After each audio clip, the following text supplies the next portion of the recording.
dan nombor saya pun jangan sebutkan Casey. Daripada pendengar, saya gunakan nama samaran Siti lah, bukan nama sebenar.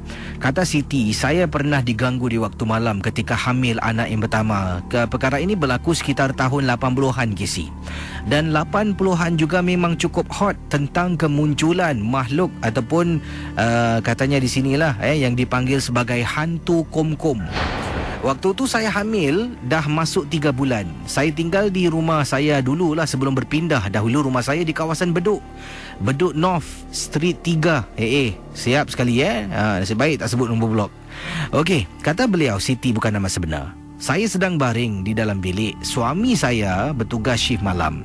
Dan sebenarnya suami saya ni membanting tulang. Pagi kerja, petang kerja, malam pun kerja nak cari duit lebih. Kesian, tapi memang kami memerlukan duit. Waktu tu saya tinggal rumah sewa, Casey. Jadi pada waktu malam hari, apabila saya dengar orang ketuk pintu, seolah-olah macam suara orang beri salam. Kum-kum. Jadi saya pun bangun dari katil dengan perut saya ni dah hamil 3 bulan, jalan perlahan-lahan, buka pintu, depan pintu tak ada orang. Saya balik ke dalam ke dalam ruang tidur saya ni, kata beliau lagi dan baring di atas katil. Tiba-tiba dengar lagi orang ketuk. Bila saya dengar betul-betul, rupa-rupanya ketukan tu bukan daripada pintu, malah datang daripada tingkap. Saya tulis sebelah kiri, tingkap bilik ataupun tingkap bilik lah rumah saya ni terperanjat Casey apabila ternampak seolah-olah macam kepala.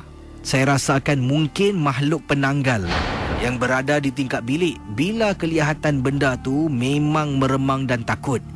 Waktu dulu manalah ada telefon bimbit ataupun pager. Memang saya tak mampu dengan suami nak ada pager. Jadi apa yang saya buat, saya keluar dari rumah, pergi rumah jiran sebelah. Ketuk pintu beberapa kali, Casey. Jiran tak bangun, maklumlah. Dah pukul 11 lebih malam, mungkin jiran dah tidur. Jadi sesaat kemudian, kepala yang saya nampak dekat tingkap bilik tiba-tiba berada di hujung koridor. Benda tu terapung-apung. Dari jauh dah senyum. Saya pegang perut. Astaghfirullah, astaghfirullah. Saya istighfar berkali-kali, kata Siti. Kemudian baru jiran saya buka pintu. Kak, tolong kak, tolong kak. Dengan segera dia buka pintu, tarik saya masuk ke dalam rumahnya.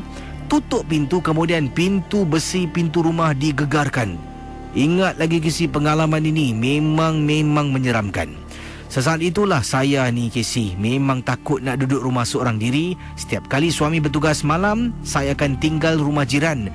Nasib baiklah kakak tu bernama Kak Halimah. Memang baik orangnya, tak tahulah di mana dia pindah sekarang. Kalau tak silap saya namanya Halimah Hashim, yang pernah tinggal di Bedok North Street 3 blok ...